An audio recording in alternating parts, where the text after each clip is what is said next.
gabi, kausapin niyo po kami, pakita mo sa amin kung ano yung aming dapat maging buhay, na naging buhay ng isang among nilalang sa tagpong ito at sa panahong ito. At yun po ang sabi ng italatay, hinahanap mo. Yung kami maging tunay na mananamba. Ipaunawa niyo po ito sa amin, sa akin, at mailapat sa aming buhay na sana'y kami naniniwala sa iyong salita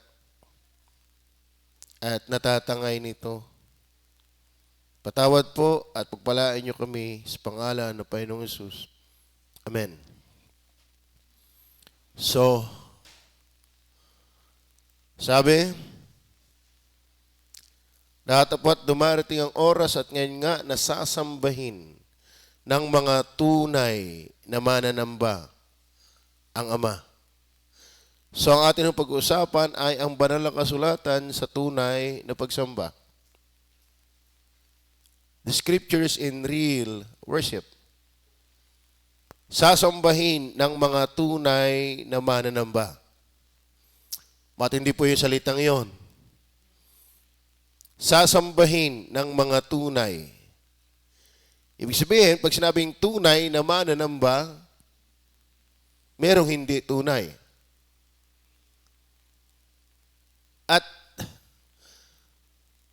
ayaw ng Diyos na hindi tunay. Kumbaga hindi proporsyon. Ang Diyos ay tunay, so dapat ang nasambay tunay. No? Kayo ho ba ay tunay? Tayo ho ba ay tunay na mananamba ng Diyos dahil walang duda na ang Diyos ay tunay? So kinakailangan na tayo ay tunay din. Tama ho ba? Tunay ang Diyos. Tunay ang COVID. Ang COVID nga, di natin alam kung gaano katotoo pa eh. Pero ang Diyos, tunay na totoo. Yan ang tiyak. Ang Diyos ay totoo. Eh, siguro may totoo din ang COVID, pero marami dyan, tama yung sinabi ni Brother Hendra na pandemic, Pandemic. Yeah, pandemic. Pandemic. Okay, kumbaga, panic-demic. Yeah, panic-demic. So, tao tayo eh. Pero, tao rin tayong dapat manimpalataya sa Diyos. So, sabi ng Bible, tunay na mananamba. Yan po ang binibigyan diin sa talatang 23. So, kung may tunay, merong hindi. At matindi po pag tunay na mananamba. Doon sa 15 verse 8, ito'y patunay din na meron talagang hindi tunay na mananamba. Sa Matthew naman, sa Matthew. Ang bayang ito'y iginagalang ako ng kanilang mga labi. Datapwat ang kanilang puso ay malayo sa akin. So, hindi rin yung tunay. Kung ating dadamhin, yung salitang yon ay hindi rin tunay. Ang bayang ito'y iginagalang ako ng kanilang mga labi, datapot ang kanilang puso ay malayo sa akin. Kaya kung susundan natin, sa verse 9, datapwat walang kabuluhan ang pagsamba nila sa akin. So, yun ay talagang nagtitibay na kung may tunay na mananamba, merong hindi tunay. At sana'y tayo'y mapalagay doon sa tunay. At yan nung tunay, sinusubok yan eh. Tinitesting yan eh. Okay. Actually, salita pong pagsamba o worship, galing po yan sa Grego na proskuneo. Alam nyo, tinulad po yan sa meaning to kiss. Like a dog licking his master's hand. Yung mahalik sa kamay ng kanyang Panginoon. Ano ba ang aso kapag himod ang himod sa iyo at payupay ang buntot? Ibig sabihin yung asong yun mabait sa amo. Tama? Hindi mailap sa amo. Ang tunay na mananamba mo, hindi mailap. Tama? Hindi hulihin. Hindi hulihin at hindi rin hilahin. Katulad sa asong humihimod sa kamay ng kanyang amo. Ano ba ibig sabihin ng ang aso ay humihimod sa amo? Ito ay maamo. Hindi nangangagat. Ano? Kaya sino mahilig ditong mag-alaga ng aso? Diba? Merong aso napakabait. Payupoy ng payupoy ang buntot sa iyo, halik ng dila, himod ng himod sa iyo. Ay ibig sabihin niyan talaga ay mabait na aso. Maamong aso. Hindi nangangagat, hindi matapang. Ganyan yung pagsamba Itinulad. Ibig sabihin, ang mananamba, ang pagsamba ay maamo sa Diyos, mahal ang Diyos, naglilingkod sa Diyos, masaya sa Diyos. Ang aso, alam mo, paano daw sabi ni Pastor Raut nung kami nag-aaral sa psychology, paano daw malalaman na ang aso'y masaya? Natawa ba ang aso? Hindi. Makikita mo yung payipoy ng buntot. Ang aso daw makikita mo pag masaya, payipoy ng buntot. Matindi yung psychology ni pati aso nasasay ko. Ano? Pagigian daw ng gaya ng buntot, himod ng himod sa amoy, masaya daw yung asong yon. So, diyan itinulad yung, ayan ang meaning ng pagsamba. Kaya ko iniwala, pag sinasabing mananamba ng Diyos, mapagpasakop sa Diyos, masaya sa Diyos, maamo sa Diyos, mapagpasakop sa Diyos, hindi palaban sa Diyos. Masunurin sa Diyos. Diyan itinulad. Ang tinatawag, yan ang ibig sabihin ng pagsamba. Ano pa? To pound or crouch to. Prostrate oneself in homage. Yung yumuyuko sa paggalang. So yan po ang kahulugan ng pagsamba. Ngayon, ang ating kukunin dito sa kapitulong ito ay ano yung pagsamba? Ano yung tunay na pagsamba? Sapagkat ang sabi, sasambahin nga ng mga tunay na mananamba ang Ama sa Espiritu at katotohanan. Sana tayo ay mananamba ng Diyos. No. Sapagkat idiniin po na may mga tunay na mananamba. Kaya meron pong hindi. Una, mapapansin po natin yan sa verses 1 hanggang 24. Medyo mahaba-haba pong basahin. Ang unang tunay na pagsamba, ito ay strange from the unsaved worship. Strange from the unsaved worship. Ang tunay pong pagsambayan po ay hindi alam ng hindi ligtas. Tatandaan niyo po. Kaya kung tutusin, hanggat ang tao'y hindi ligtas, hindi yan pwedeng maging mananamba ng Diyos. Ang tagpo po kasi dito ay merong isang Samaritana, babae, na habang ang Panginoon ay napapagod-pagod, kaya nga ang Diyos ay tao, pero hindi lamang, dahil siya ay napagod at umupo doon sa balon na hinukay sa panahon pa ni Jacob. Tama? Sa panahon ni Jacob. Kala mo tagal na yun ang antik. Buhay pa kaya yan? Siguro ang mahal no. Buhay pa yan. Yun. Gusto nyo maganda yun. Inyong tugkain. Ano? Napahinga pa yun doon. At ako po iniwala.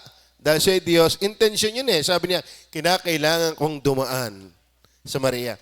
Ang babae Samaritana, hindi niya alam na nandun na Panginoong Jesus. Ganyan naman ang tao, hindi naman inaalam talaga ang Panginoon. Sa totoo na, ang pakay lang ng babae doon ay umigib. Tama ba? At sa katanghaliang tapat, ay ang Panginoon magaling sa psychology. Kasi alam niyo ba, ang tamang pag-igib ng mga babae sa mga Hudyo, kung walang problema, kung walang ikinahihiya, ay hindi tapat alas 12 tapat. Kasi pag alas 12 tapat, wala nang mga tao. Ibig sabihin, siya'y hindi sanay makisalamuha. May insecurity. At alam naman natin ang tagpo kung bakit ganun. Mamaya ating aalamin. Palalo. Ay nang dumating yung babae, nakita nga ang Panginoong Jesus, pero alam ng Panginoong Jesus ay darating, pero ang problema, hindi niya kilala talaga ang Panginoong Jesus. Ano? Ay sabi ng Panginoon, bigyan mo nga ako ng tubig. Ay sabi ng babae, bigyan na may kinahingi sa akin ng tubig.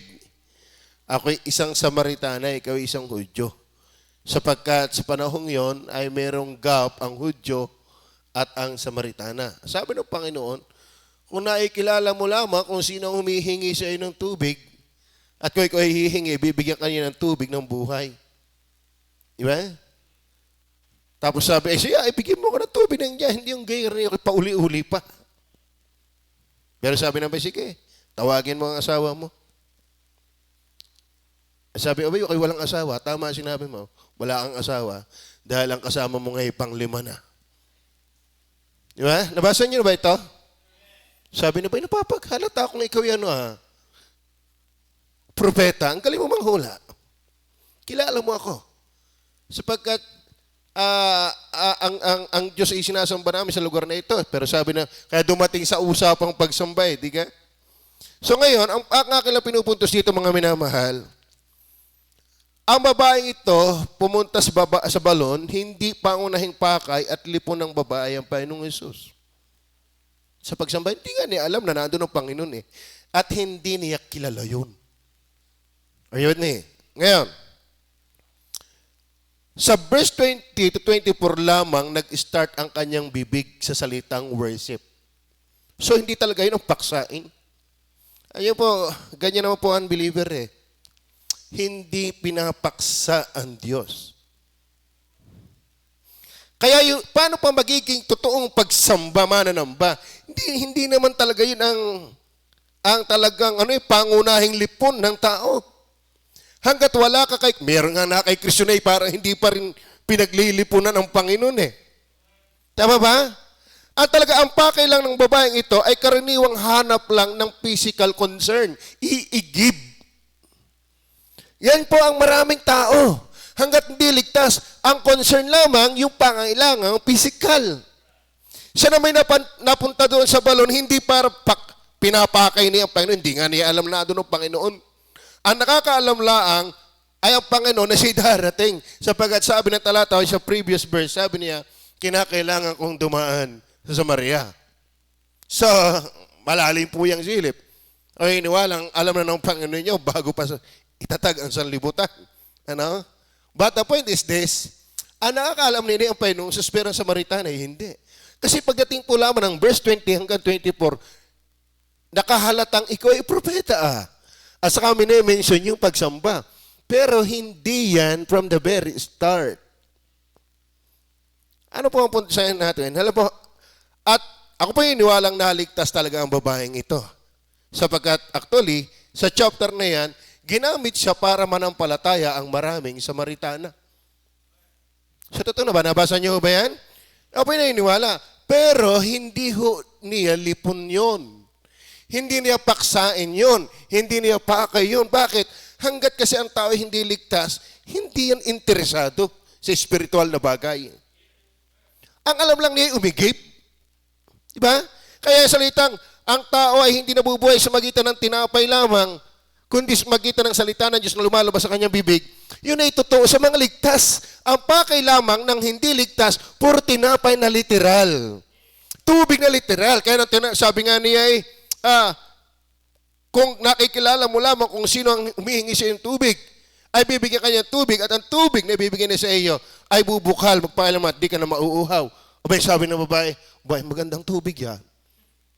Yung bigyan ako hindi na pabalik-balik. Ibig sabihin ng hagip talaga lang panglupa.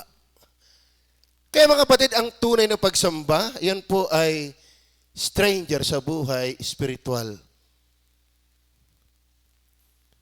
Yan po ay, ano yan? Strange from the unsaved worship. Ang idea, strange from the unsaved worship. Ito ay hindi alam ng mga ligtas na pagsamba. Yan tunay na pagsamba. Bakit? Ang karaniwang hanap lang ay physical. Kaya hindi ho tunay na mananamba, mga minamahal. Yung walang concern sa spiritual na bagay. Totoo po yan. Are you with me? Sa unang arangkada ng kapitulo, sa unang tagpo, obvious ang babae unsaved.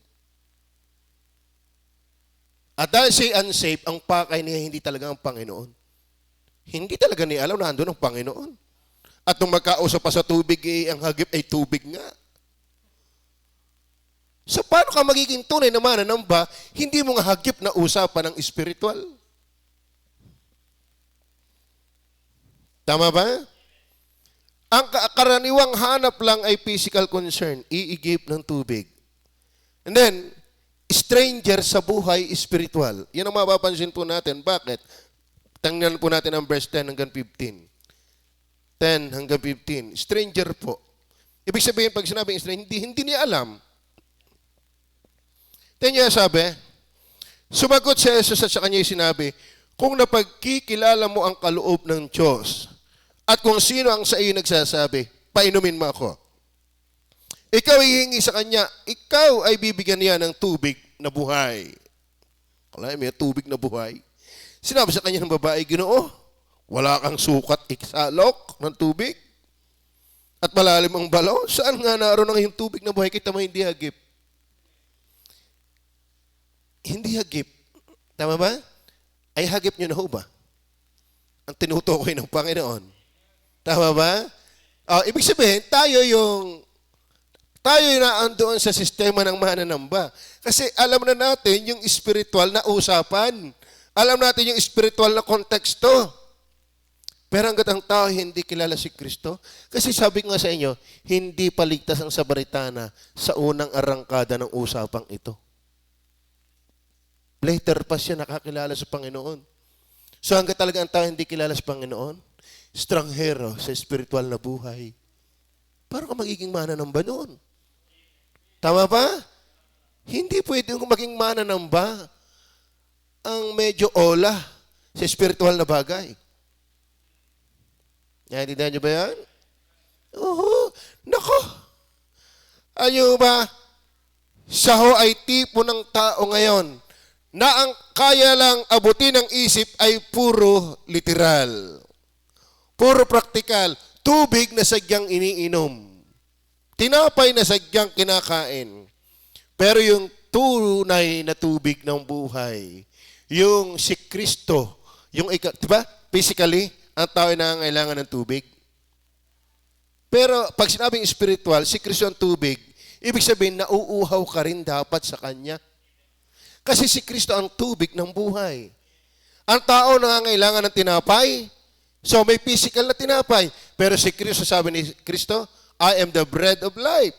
So kung paano may pangailangan ang katawan na tinapay, tubig, ang ating spiritual dapat may pangailangan kay Kristo. Pero wala at that moment ang babae. Kaya alam niyo mga kapatid, ang pagsambang tunay, yan po ay strange from the unsaved. Hindi ho yan alam. Forma lang yan. Kaya sabi ng 2 Timothy, hanggang forma lang yan. Akala mo yung Diyos ko, di naman totoo. Hanggat wala ka kay Kristo mga kapatid, pabalat bunga lang yan. Balat kayo lang yan. Sabihin ko sa inyo, lahat ng relihiyon Napakaraming relihiyon. Hanggat hindi tunay na ligtas, hanggat siya ay nakakasabay o may spiritual na buhay, nakakasabay ng flow, nangangailangan kay Kristo kung paano nangangailangan ng katawan ng tinapay, nangangailangan kay Kristo kung paano nangangailangan ng katawan ng tubig. Ganon din dapat ang pangailangan at pagkasabik kay Kristo. Pero hanggat wala na yun, nako, pirahan lang yan. Yan ang sinasabing talaga ang relihiyon ay negosyo lang. Sa totoo, ako'y palo di yan. Paniwala ako na ang relihiyon, pirahan lang yan. Bakit? Hanggat wala ka kay Kristo, hindi mo kayang maging totoo na mananamba ni Kristo. Dahil ang pakay lang ng babaeng ito, tubig nga lang. Kaya hindi niabot ang spiritual na bagay. Bakit? Alam naman natin na sabi ng Efeso 2:1, patay. Na kayo'y binuhay niya ng kayo'y mga patay pa. Actually, hindi physical na kamatayan yun. Spiritual uli. Tama ba? Kaya ang tao hanggat di ligtas, pangangailangang laman lang ang nagana. Totoo na, pangangailangang laman lang ang hinahanap. Pero wala siyang spiritual na makatotohanang pagnanasa at paghanap kay Kristo. Hindi ka pwedeng maging mananamba, hindi mo alam yan. Ang alaman mo lang, forma. Forma pa'y mali pa. Tama? Forma na nga lang, mali pa. Tama ba? Opo. Karaniwang hanap, okay. Makasalanan at nabubuhay dito. Kasi tingnan nyo mga kapatid, hanggat ang tao hindi ligtas, tingnan nyo po sabi ng verse 17 and 18. Tingnan nyo po sabi ng 17 and 18.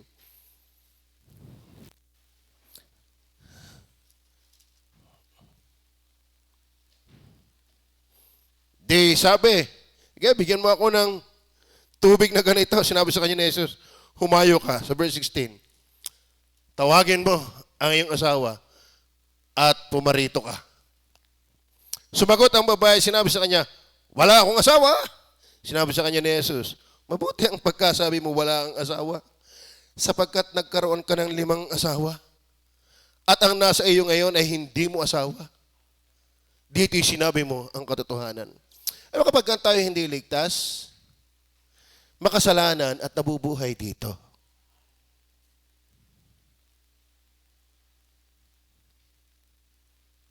Di ba?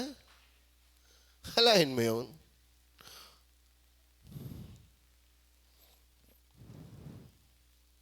Lifestyle ho niya.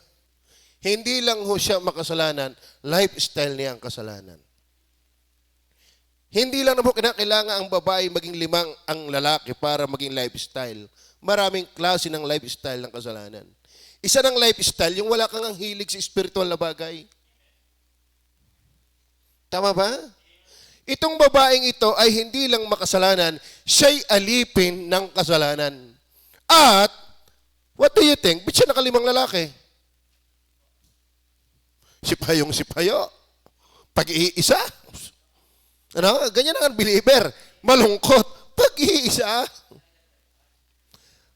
Ang believer hindi pwedeng ganon. Tama ba? Nako, ay ngangal-ngal ang Kristiyano sa kasalanan. Kaya ang hirap at imposibleng maging mananamba, stranger ito. Strange ang true worship hanggat unsaved. Kasi ang kanyang pleasure ay hindi spiritual things.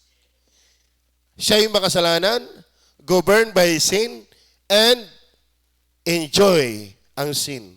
Bakit? Bay, obvious naman. Kung siya hindi enjoy, bigay makakalima.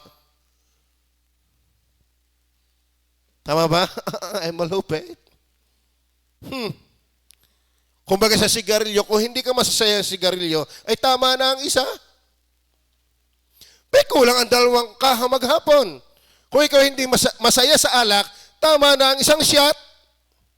Aba, ay hindi ka nga makapagtira ng panlakad Tama ba? Ang tao po mga minamahal, hindi kinakailangang lagi katawanin mo 4 ang babae mo o 4 ang lalaki mo.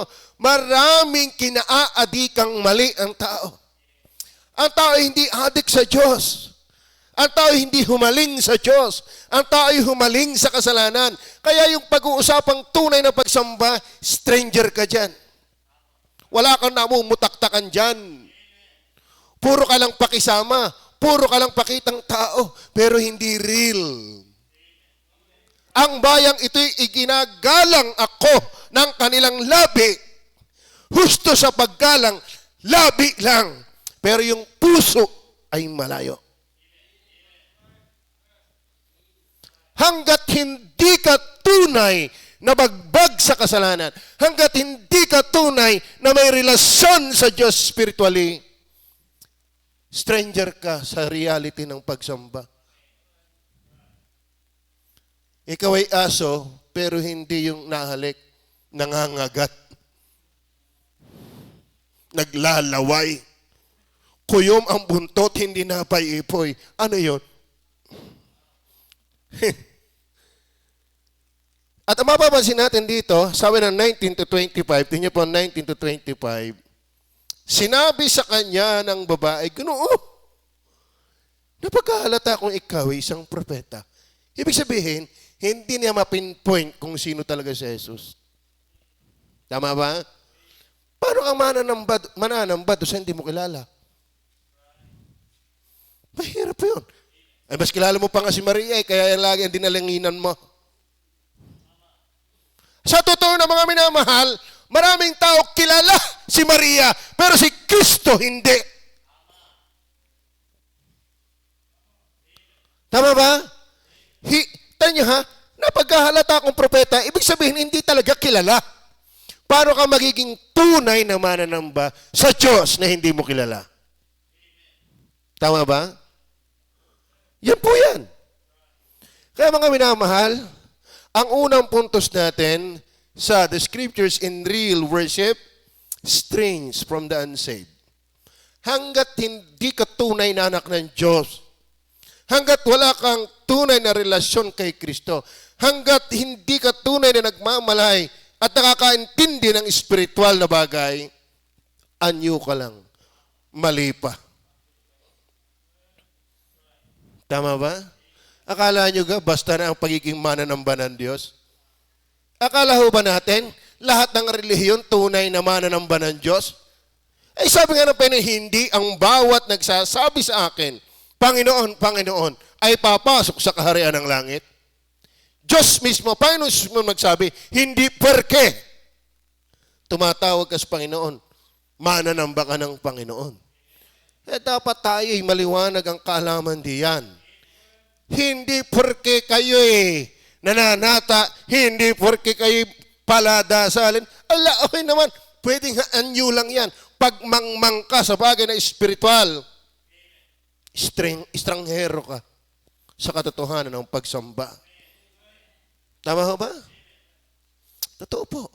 Napakaliwanag po ng 2 Corinthians 4 verse 4, na binulag ng Diyos ng sanglibutang ito ang mga pag-iisip ng hindi sumasampalataya upang huwag sumilang sa kanila ang kaluwalhatian ng ebanghelyo ni Kristo.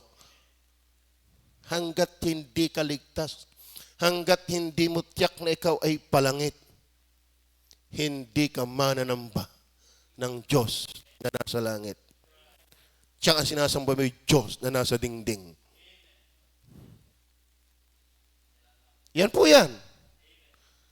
So dapat naiintindihan po natin yan. Hindi ho lahat. Kaya nga sabi ng talata, sasambahin ng mga tunay. Ng mga tunay. Bakit? Hindi lahat tunay. Dahil ang tunay na pagsamba, yan ay aapa-apa sa mga hindi pa ang Diyos ay tunay na kilala. Are you there? Si Kristo hindi niya kilala. Lately lang, nakita niya. At actually, ako iniwalang nakilala na, pero hindi agad ganun ka-solid. Siyempre, bago pa eh. Pero kahit paano, I do hope nakilala niya. Number two. The scriptures in real worship, strains from the unsaved worship. Number two, spiritual in essence and object of worship. Tignan niyo po ang sabi po ng talata. Basahin po natin verse 10 muna ulit. 10 to 15, I mean. Tignan niyo ha.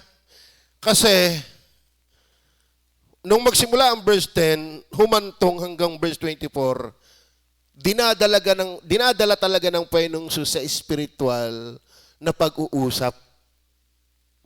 Kaso lang, hanggat talaga ang tao hindi ligtas, hindi niya hagip yun. Kaya hindi makatotohanan ang verse 23 hanggang 24 hanggat hindi hagip ang verse 24. Ang spiritual na bagay. Ngayon, bakit doon dinadala ng Panginoon sa spiritual na bagay? Kasi ang sentro ng pagsamba, ang diwa, ang buod, ang sustansya, ang meaning, ay nasa espiritu. Spiritual. Maging sa object. Kaya maliho ang Diyos-Diyosan. Tingnan po, sabi po ng verse 10, sumagot si Jesus at sa kanila sinabi, kung napagkikilala mo ang kaloob ng Diyos, at kung sino ang sa iyo nagsasabi, painumin mo ako, ikaw ay hihingi sa kanya, at ikaw ay bibigyan niya ng tubig na buhay. Sinabi sa kanya ng babae, Ginoo, wala kang sukat isalok ng tubig at malalim ang balon. Saan nga naroon ang iyong tubig na buhay? So, ibig sabihin, hindi talaga naintindi. Dakila ka pa baga sa aming amang si Jacob na sa amin nagbigay ng balon at dito'y uminom siya at ang kanyang mga anak at ang kanyang mga hayop. Sumagot si Jesus at sinabi sa kanya, ang bawat umiinom ng tubig na ito'y muling mauuhaw. Datapwat ang sinumang umiinom ng tubig na sa kanya'y aking ibibigay ay hindi mauuhaw. Ito'y walang puknat na tubig, walang hanggan. Kaya nasa spiritual lang ang may walang hanggang buhay. Hanggat hindi ka talaga na-regenerate, hanggat hindi ka pinapanganak sa spiritual na kapanganakan, wala kang walang hanggang tubig. Wala kang walang hanggang buhay. Ano po? Dahil si Kristo mismo ang walang hanggang buhay. Si Kristo mismo ang tinapay. Si Kristo mismo ang tubig na buhay na yan ay hindi alam ng babae hanggat nang hindi pa siya naliligtas. Pero bakit ito ang binabagtas ng pangungusap ng Panginoon? Sapagkat nung dumating sa 24, naandun po yung core ng worship. Ang pagsamba ay sa spiritual na kamalayan. Ang communication, ang communion with God ay hindi brain communication. Not brain communion, but spiritual communion. Ang pakikipagniig sa Diyos ay nasa kamalayan ng Espiritu. Kaya hanggat ang tao ay patay, spiritual, strange from the unsaved, worship. And then, ang nais lang natin din dito, ang tunay na pagsamba ay spiritual in essence and object. Ang Diyos po'y invisible. Hindi siya visible. Ang tunay na mananamba, nagmamalay sa Diyos sa Espiritu, sa Diyos na hindi nakikita. Kaya sabi ng verse 23 and 24, tingnan niyo po, kaya hindi humananamba ng Diyos yung naluhod sa imahen. Kami ko'y naluhod, di naman kami nasamba. Kahit na. Kahit pa anong depensa mo kami naluhod lang, di naman kami nasamba, mali pa rin, dahil ang Diyos ay Espiritu. Tama ba? Ang Diyos ay Espiritu. Alam mo sa totoo na kung gaano ka talaga kaanis sa sinasabi mong di ka nasamba? Dapat honest ka rin kung sa totoong tamang itsura ng Diyos. Hindi yung kayo mismo yung lito, may mistiso, may negro. Tama ba? Isang karumal-dumal na gawain yan. Kaya nga, ayan magdadala sa impyerno, yung mananamba sa Diyos-Diyosan, ang kanilang bahagi ay sa dagat-dagatang nagnininga sa apoy at asumpre. Bakit? Hindi nga yun ang tunay na pagsamba. Ang Diyos ay Espiritu at ang sumasamba sa Kanya kinakailangang sumamba sa Espiritu at katotohanan. Tama ba? Dalawa po ang dinidin doon. Spiritual na kamalayan sa spirit na object. Kaya ang tunay na Diyos, Espiritu. Walang laman. Walang buto. Di nahahawakan. Kaya ang Diyos na binubuhat, ipinoprosesyon, sa dyablo yan. At hindi yan ang sinasabing tunay na mananamba. At tunay na pagsamba. Kaya itinutuwid po tayo every time we listen to the Word of God. Masasaktan ka, pero masaktan kang natuto kasi sinahaplos kang dadaling kang impyerno.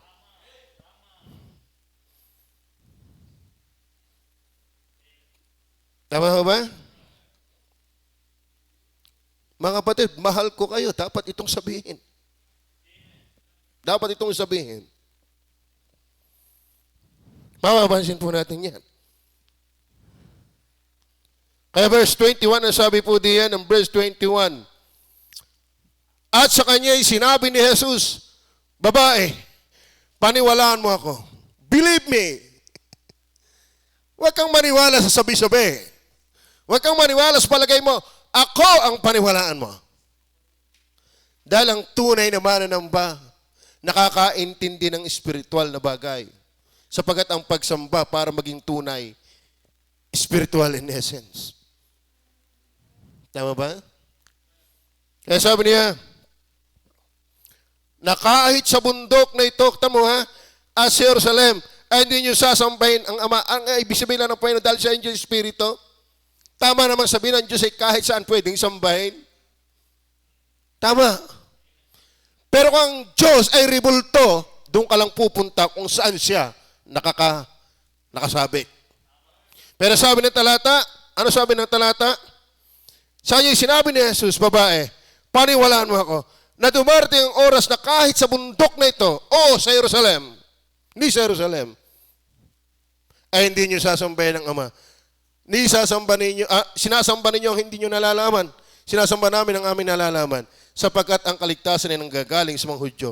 Dapat dumarating ang oras at ngayon nga, nasasambahin ng mga tunay na mananamba ang Ama sa Espiritu, small s, at katotohanan. Ito yung espiritu ng taong pangkamalayan sa Diyos. So hanggat ang tao ay walang kamalay-malay, bulag sa Diyos, sa spiritual na bagay, hindi po pwede. Pilipos chapter 3 verse 3. Tingnan niyo po sabi sa Tagalog. Pakilagay nga natin sa Tagalog.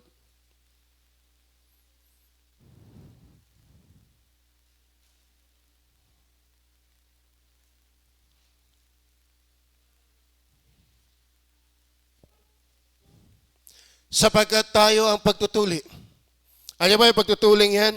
Hindi po tiyak. Tanong nyo, kapag wala ka sa Espiritu, iba naman, nakakaintindi ng Espiritu pero hindi naman lasap yon, nakikisakay lang. Ang idea po din ay kapanganakang muli. Isa ho sa simbolo ng kapanganakang muli ay ang pagtutuli. Circumcision sa mga lalaki. Inaalis yung maduming laman. At yun ay simbolo, token sa Israelites. Kaya nga sabi ng Deuteronomy 30 verse 6, tutuliin ko ang inyong puso para ko inyong ibigin. Ibig sabihin, walang tunay na kakayahan na makatotohanang mahalin ng Diyos hanggat hindi tuli ang puso. Hindi pinapanganak na muli. Ngayon, kapag ikinatuli na sa puso, sapagkat tayo ang pagtutuli na nagsisamba sa Espiritu ng Diyos at nangagmamapuri kay Kristo Jesus at walang anumang pagkakatiwala sa laman. Yan po yung mga regenerated. Yan po yung mga spiritually alive. Ipinanganak na si Espiritu. Nakakaramdam na ng pangailangang spiritual na gatas. Yan ang Bible. Nangailangan ng kalingang espiritual. Kaya naghahanap ng church, ng kapatiran. Merong espiritual na pangailangan ang isang taong naligtas. At yan po ang essence. ng pagsamba. Are you with me? Kaya kung yung mapapansin, yung dialogue ng Panginoong Jesus at ng Samaritan woman, talagang dinadala ng Panginoong Jesus ang babae sa spiritual na paksa. May kinamalayan sa paksa. Hanggang dumating nga po sa usaping pagsamba. Ibig sabihin, ang pagsambay nakasentro. May kinalamang malaki ang buhay spiritual para magmalay sa Diyos na dakila. Hindi ka hihimod kay Kristo kung ikaw ay patay na aso.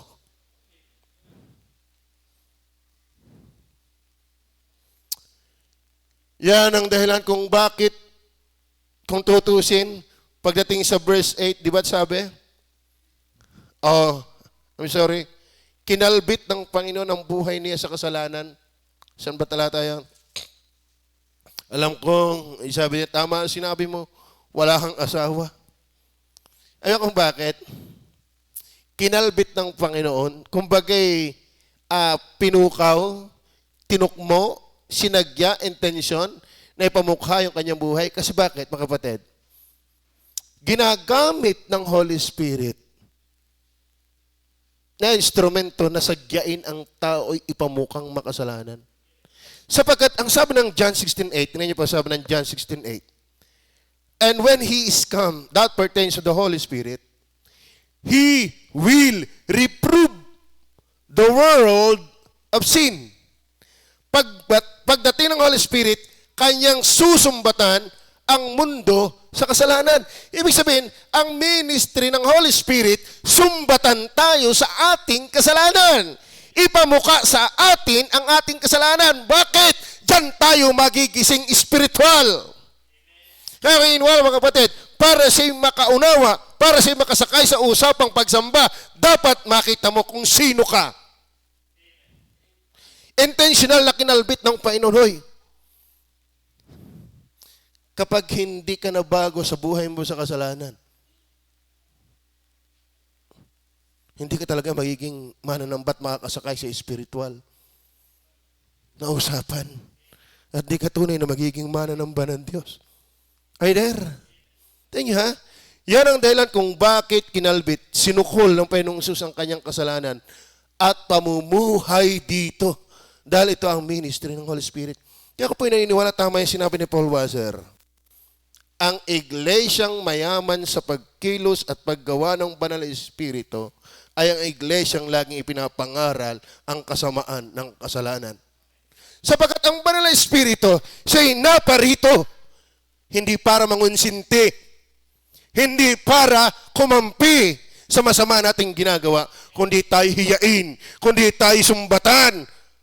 Sapagkat kapag tayo sinusumbatan sa kasalanan, ipinamumukha sa atin ang ating buhay sa pagiging makasalanan, wala tayong may pagmamalaki, kundi bumaba at humimod sa kamay ni Kristo sa pagmamakaawa. Ngayon, kung ikaw ay makasalanan, ang tigas pa rin na yung kalooban, wala kang pang pagsisisi, you're not yet saved, and you're not His worshipper. Ganun po yan.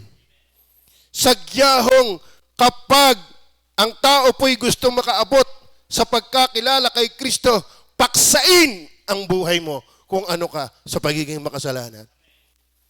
Sapagkat yan pala ang ministry ng Holy Spirit.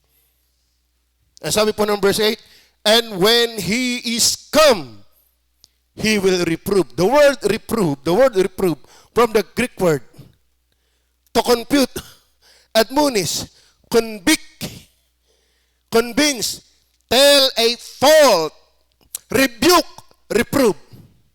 So, ang trabaho ng Holy Spirit, hoy babae, tumigil ka na sa kamangmangan mong yan. Tumigil ka na sa kahibangan mong yan. Kapag hindi ho tayo hinihiya sa kasalanan, wala tayong hiya sa Diyos. Totoo po yan. Hanggat ang kasalanan sa atin na hindi dulot ay kahihiyan, tayo garapal sa presensya ng Diyos. Malabo tayo maging mananamba ng Diyos. Tama ba? Yan po. John 4:29. Sabi po diyan, tingnan niyo ha? Magsiparito kayo. Tingnan ninyo ang isang lalaki na nagsasabi sa akin ng lahat ng mga bagay na aking ginawa. Tingnan niyo yan. Sinukol talaga siya ng Panginoon. Tingnan mo, may lalaki din kausap ako. Abay, kilala ko. Sinabi ang lahat ng ginawa ko eh. Ang maganda lang din iniwan yung banga. Maraming mensaheng pinaikita yung iniwan ng banga eh. Ibig sabihin, may changes na nagbago sa kanya. At pumunta doon at kinausap, nagyakag sa mga Samaritan. Tingnan nyo, may kausap ako. Hindi kaya mangyayari ito yung Kristo. Bakit? Sinabi niya ang lahat sa akin. Tama ba?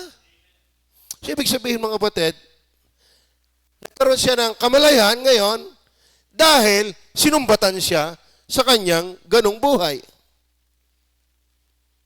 Kasi hindi natin alam. Kaya nga just preach Him. Hindi natin alam. Ang Diyos na nagbibigay ng kamalayan dyan. Tama ba? Kaya tingnan niyo po dyan ang cross-reference, 1 Corinthians 14 verse 24 and 25. Ito naman yung konteksto doon sa maling paggamit ng gift of speaking in tongues. Kasi pag sinabing gift of speaking in tongues, yun ba ikaw ay maraming alam na lingwahe? Pero wag niyo itong gamitin sa simbahan. Dahil kung meron ka diyang umattend na hindi naman nag-aral, ay siya ay hindi makakaintindi. Pero kayo ay magsalita sa propesya na naiintindihan. Ganito ang conclusion, sabi niya. Datapot ko ang lahat ay nagsisipang hula at may pumasok na isang hindi sumasampalataya o hindi marunong. Mahihikayat siya ng lahat. Bakit? Masisiyasat siya ng lahat.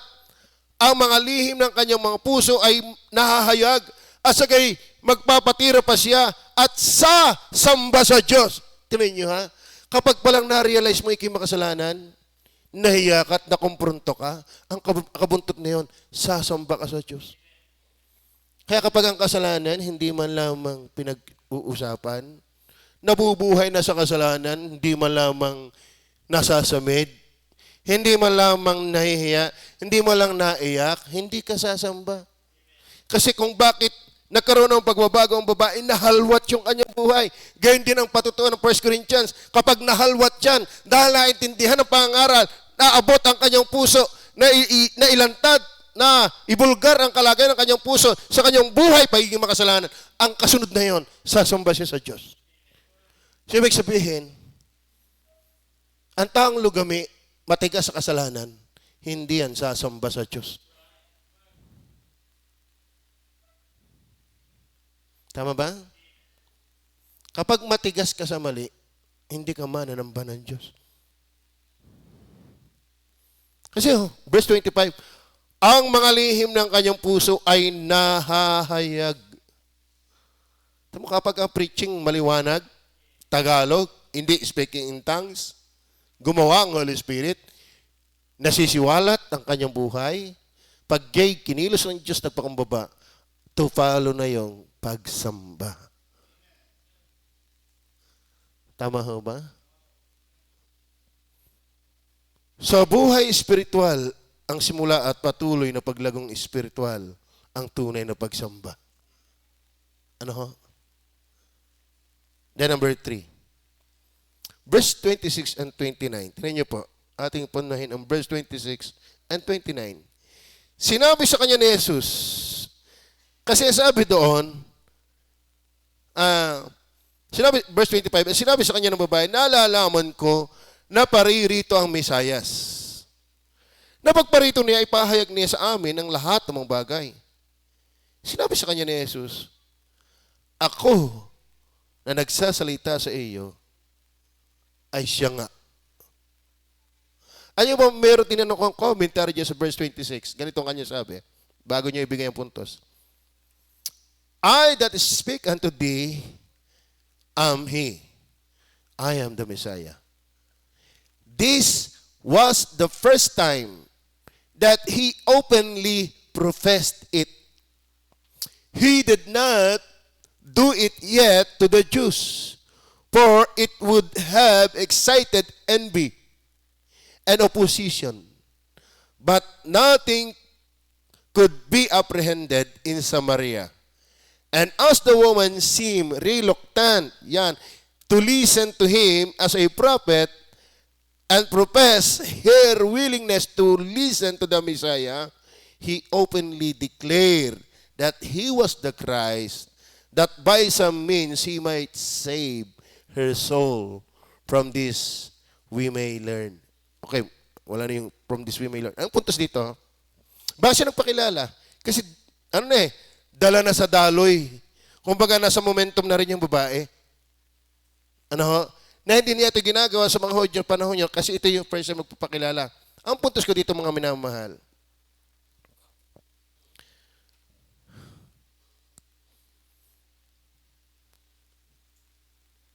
bahagi ng tunay na pagsamba yung nakita si Kristo.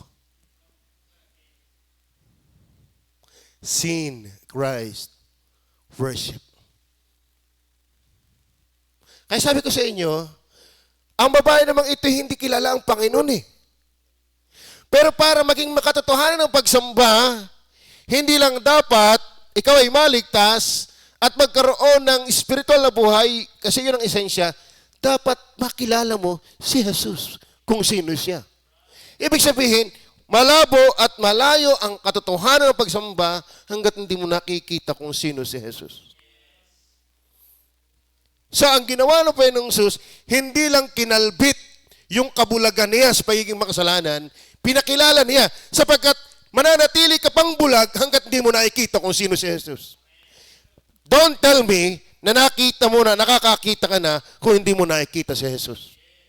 At hanggat hindi natin naikilala kung sino si Jesus, walang tunay na pagsamba. Dahil ang object ng pagsambay, si Kristo. Tama ba? Kaya kung ating babasahin verse 26, tingnan niyo po, verse 26, 27 na.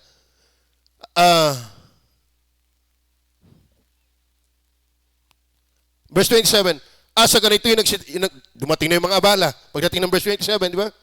Yung mga alagad. Kaya ang Panginoon kumbaga sinamantala, walang mga abala. Then verse 28, sa gayo'y iniwan ng babae ang kanyang banga ng tubig at napasabayan at sinabi sa mga tao, magspirito kayo. Tingnan ninyo ang isang lalaki na nagsabi sa akin ng lahat ng mga bagay na aking ginawa. Mangyayari kayang ito ang Kristo, hindi pa buo, hindi pa solid, pero ando na yung hint. I believe with my heart, bakit siya pupunta doon sa mga taong yon kung hindi niya naranasan ito? Tama ba? Siyempre, bago ligtas pa, hindi agad ganun ka-solid. Pero ando na yung consciousness.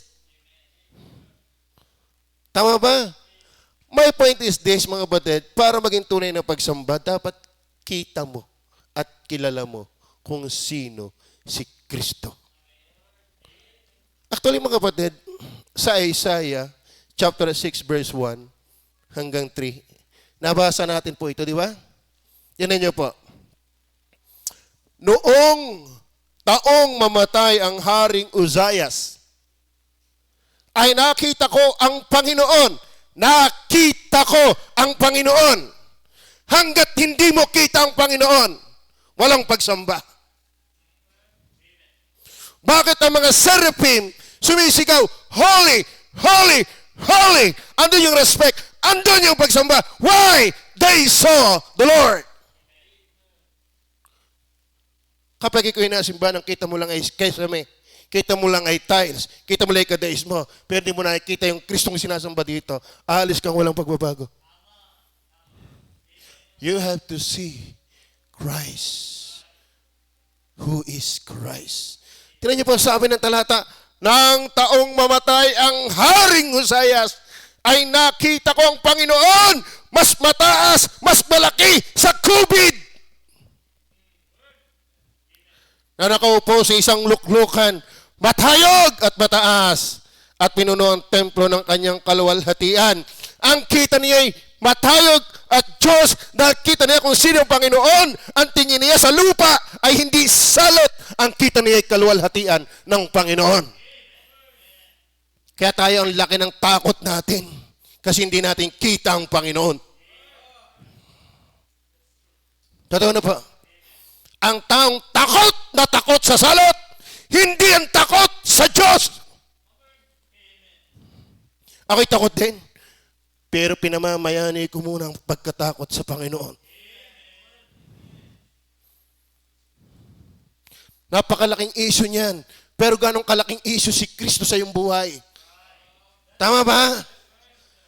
Ganong kalaking pananaw, ganong kalaking pagtingin, meron tayo bilang anak ng Diyos kay Kristo. Baka mas malaki pang COVID. Mananamba ka ng COVID, hindi ni Kristo.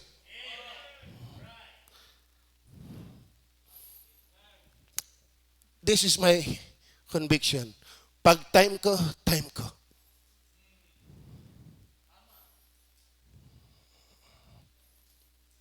Ang dami natin preaching. Shadrach, Meshach, and Abednego, Daniel, they have their strong disposition. Testing agad eh. Tama ba? Tama ba? Kausap ko kahapon dito ang konsehal. Talagang pinagbabawalan tayo. Pinaliwanag ko. Sabi ko, alam niyo ba, konsehal? Church is essential. Kung tayo ay natatakot magsara ang mga tindahan dahil baka tayo bankrupt, mas dapat tayong mas matakot na mga simbahay sara. Dahil yan ang pumipigil ng salot ng Diyos. Bakit natin papayagan? Hindi ko kayo pinipilit, ipinapaunawa ko lang ang aking panig. Alam niyo bang naintindihan ako? Naintindihan ako. Sabi nga, Pastor, ang hirap na, pare-pare tayo nakasunod sa batas lamang. Opo. Pero ako 2 batas ang sinusunod ko eh. Pero iisa ang Panginoon. Tama ba? As long na ikaw ay nagmamask, kung di mo kaya pagsabihin ng face shield and mask, face shield or mask, mag-alcohol, distancing, nako-comply tayo. Hindi tayo pabaya. Pero ang ayaw nating hindi i-comply ay ang kalooban ng Diyos. Tama ba? Bakit? Mataas dapat ang tingin natin kay Kristo. Mas malaki dapat ang tingin natin kay Kristo. Hey, I challenge you believers. Kita niyo yan? Invisible yung virus na yan. Kita mo. Tapos si Kristo lumikha ng langit, hindi mo mapansin. Where is our conviction? Where is our disposition? Where is our spiritual growth and development? Ang pastor niyo ba walang takot? Malaki. Lalo pagdating sa aking asawa at anak. Sa totoo na, mas takot ako para sa kanila, hindi sa sarili ko. Kaya pala si Pablo eh. Tudo ang kayod sa Panginoon. Bakit? Wala mo siyang iniintinding masasalot na anak. No, ako'y pumunta sa Benguet. Alam mo kung bakit ako takot ako sa Benguet? Hindi dahil ko. Dahil ang anak ko. Dahil ang asawa ko. Hindi ko na iniintindi ang mga worker na yan. Ganyan pag may kabiyak na. Ganyan kapag may anak ka na. Pero nais kong ipaunawa sa aking asawa, sa inyong lahat, kayo ang aking kinatatakutan. Pero kung ako lang ay sa Panginoon, ako'y naniniwala. Pag talagang ako'y papatay ng Panginoon kahit walang COVID.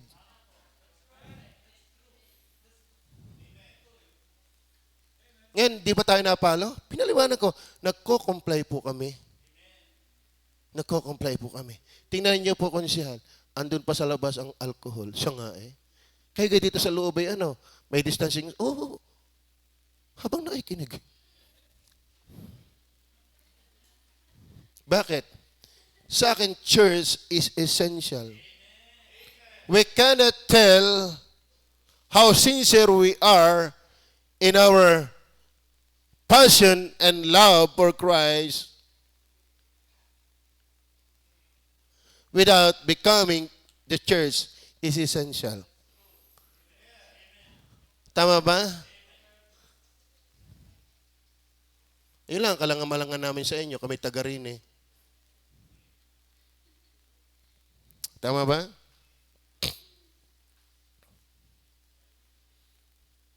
Maliwanag ko ba yun? Nang taong mamatay ang Haring Uzzias, ay nakita ko ang Panginoon na nakaupo sa isang luklukan, matayog at mataas at pinuno ang templo ng kanyang kaluwalhatian.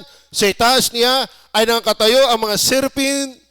Bawat isa may 6 na pakpak na may 2 na nagsistakip ng kanyang mukha at may 2 na nagsistakip ng kanyang mga paa at may 2 na nagsislipad sa kanya at nagsigaw ang isa't isa at nagsasabi, Banal! Banal! Banal ang Panginoon ng mga hukbo.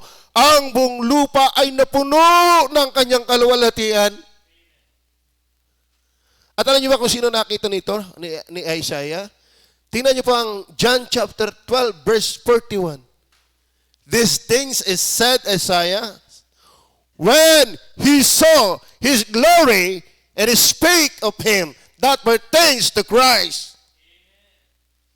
At yan ang gustong ipaabot ng Panginoon sa babaeng Samaritana. Bakit? Kasi hindi pwede maging real ang worship na hindi mo nakita si Kristo.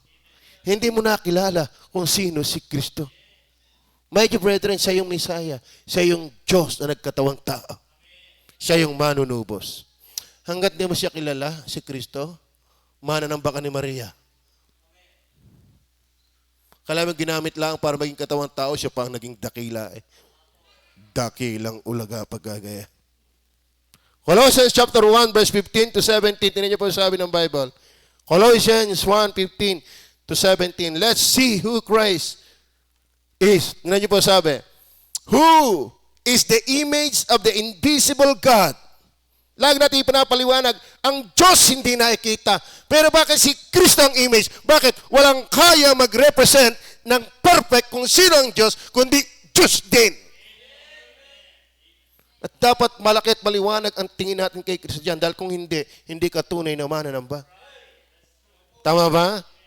Ano sabi dyan? The firstborn of every creature. For by Him were all things created. Maging ang COVID niyan, created by Christ.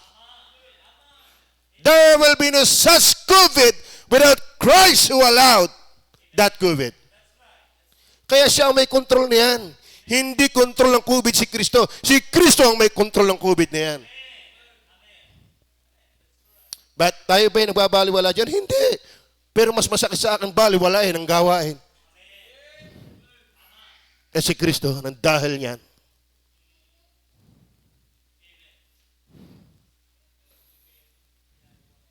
Tayo po ay nagko-comply, mga kapatid. At dapat mag-comply.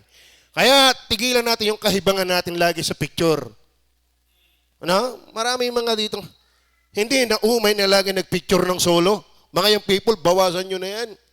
Hindi ko kayo nakaka-bless, nakaka-umay kayo. Tama ba? Lagi ko nang sinaway. Pina-private ko na. Pero kapag hindi ko sinasaway, tuloy ang larga. Yung minsan sa isang buwan, isang beses lang. Pero yung panay-panay nakita ko yung mukha mo dyan. Tama ba? Bawasan nyo kung di nyo kayang alisin. Lalo na yung group pictures. Let's comply. Tayo magpalo. Tama ba? Wag na tayo. Alam na naman natin tayo magaganda, kayo magaganda. Ay, ang tingin ko dyan, sabik na sabik ka kayong mag-like. Lagi may magsabi, ang cute mo dyan, ang ganda mo dyan. Alam na namin, nilikha ka ng Diyos eh. Tama ba?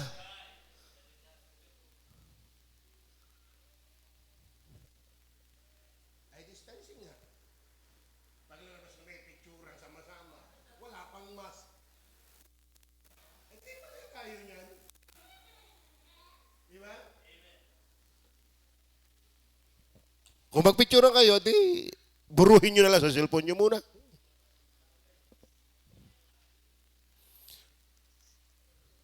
Maging uhaw tayo kay Kristo, wag sa like ng tao. Tama ba? Pero ako natutuwa, naka 438 na yung nag-like sa akin. Doon sa sa power chair. Kakauhawti nga pala yung nagla-like. So, nakita at may tamang pagkakita sa Panginoong Yesus ang tunay na mananamba ng Diyos. Dapat ang Panginoong Yesus po ay dakila. Ano ba yung binabasa natin? That are in heaven and that are in earth, visible and invisible, whether they be thrones or dominions or principalities or powers, all things were created by Him and for Him. And He is before all things, and by Him all things consist. Ganong kalaki ba ang tingin natin kay Kristo? In reality. Tama ba? Then number 4. Alam mo ang real worship?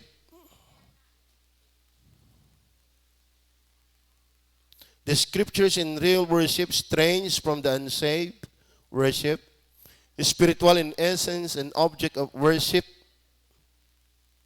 sin, Christ worship. Then number 4, strong in effect worship.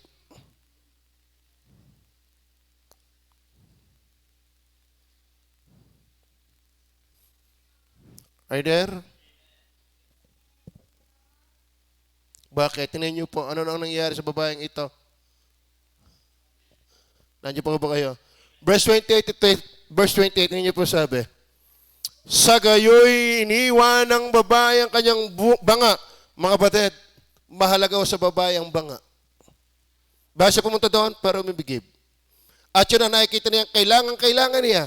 Yun ang kanyang dating pinakamahalaga. Yun ang dating niyang kanyang gawi. Yun ang kanyang lifestyle dati. Yun ang importante sa kanyang buhay. Pero nung makita niya ang Panginoon, kayang iwanan eh. Tama ba? Yan po ang malakas na dulot ng pagsamba. May kaya kang iwanan. Dahil nakita mo yung pinakamahalaga. Yan yung sabi ng verse 28. Sagay iniwan. Mahalaga po yan, mga batid. Hindi ko alam kung doon sa 5 lalaking kanyang kinasama may tigigisang anak. Mahirap yan. Ay sinakuha ng tubig. Pwedeng inaantay na siya. Ang daming pwedeng isipin. Napakahalaga ng bangang daladala niya yon. Pwede rin isipin na yung bangang yon ay matagal ng bigat ng kanyang buhay. Pero nakilala niya ang lunas, kaya iniwan niya yon. Alam mo, pagka si Kristo sinasamba mo, may mga napakalakas na effect. May kaya kang iwanan para sa Kanya. At gumiginhawa ang iyong buhay. Tama ba? Hindi yung mabigat ang buhay.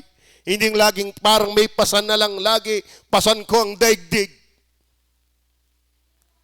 Kapag nakilala mo si Kristo, may kaya kang iwanan, ikaw ay gumagaan.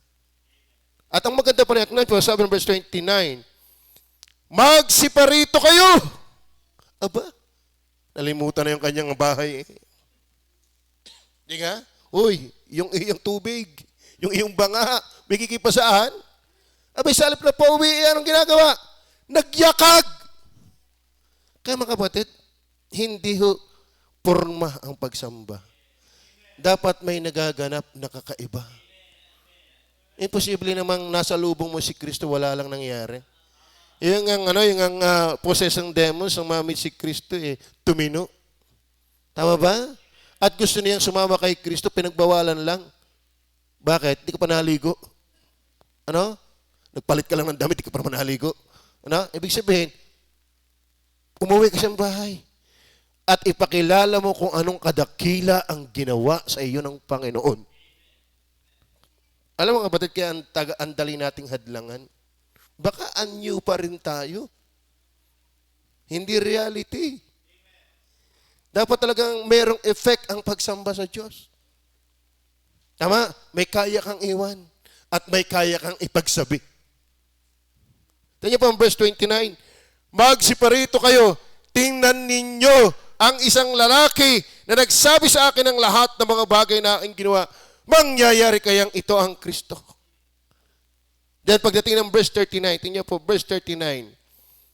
At marami sa mga Samaritano sa bayang yon, kalain nyo, nag-igiblaan ng tubig. Ano na ang nangyari?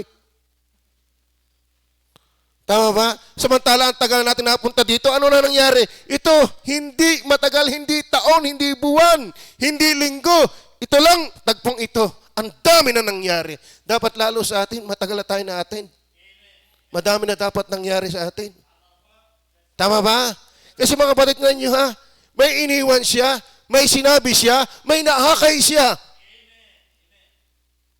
Kasi na-meet talaga niya, na-encounter talaga niya in reality.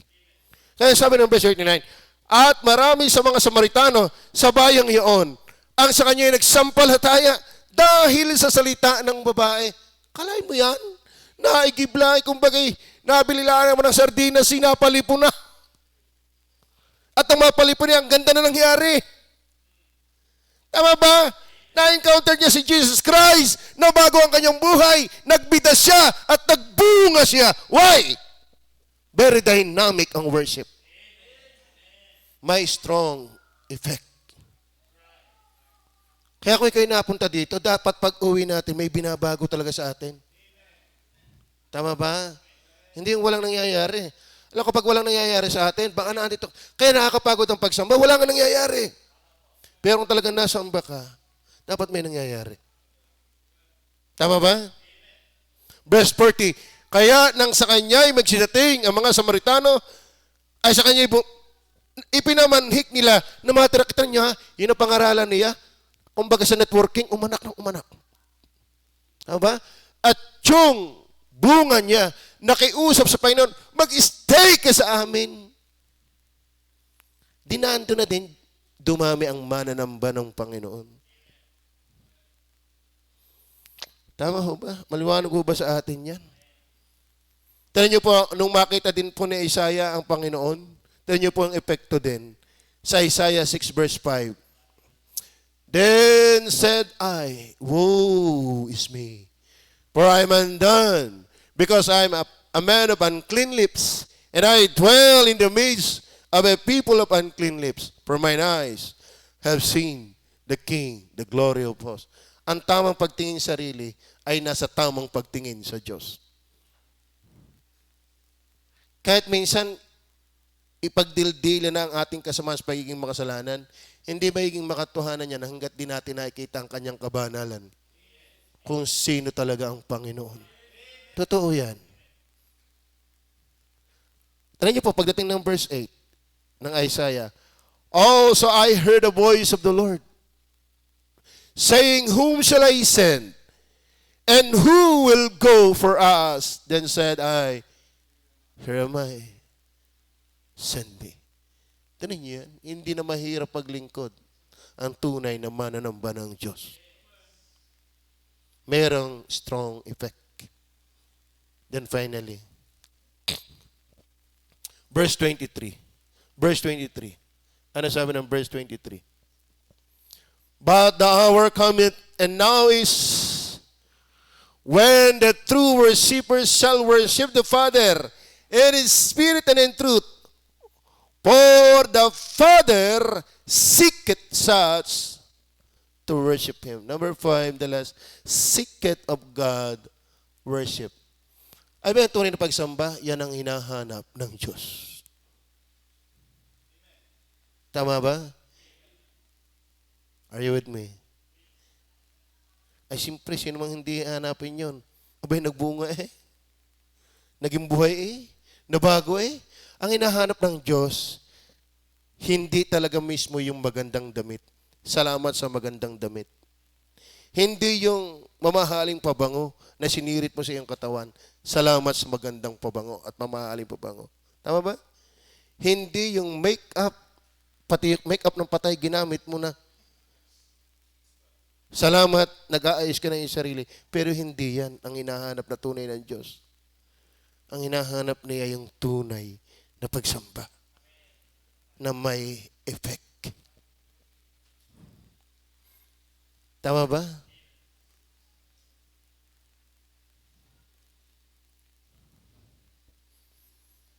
Manalangin po tayo. Panginoon Diyos sa langit, salamat po ng marami.